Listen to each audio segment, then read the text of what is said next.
Video जो हमारी है 3211D-P2, इसमें जो कार्ड इनेबल है वो आप आएंगे रूम रूम नंबर, क्योंकि ये कार्ड जो है ना रूम वाइज एक्सेस होगा, ठीक है।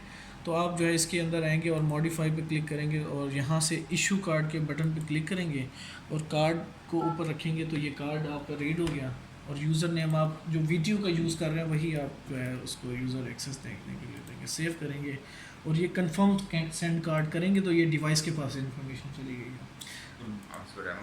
बाकी और जो है सेटिंग्स ना बाकी सेटिंग्स का भी वो जो आपने लॉक की सेटिंग्स हाँ, लॉक की सेटिंग जो है आपकी वहाँ एक्सेस कंट्रोल में लोकल के अंदर ये है। अनलॉक के कितने इंटरवल के लिए होनी चाहिए, अनलॉक पीरियड कितना होना चाहिए, 2 सेकंड है। डोर सेंसर अगर आप इसके साथ लगाते हो 30 सेकंड के बाद अगर डोर को वो लिखेगा ओपन है तो वो आपको अलार्म दे देता है, वो आपको पता है ऑलरेडी, ठीक है। फर्स्ट अनलॉक कमांड 110 और डोर कंटेक्ट नॉर्मली ओपन ही होता है ना वो जो लॉक होता है, ठीक है।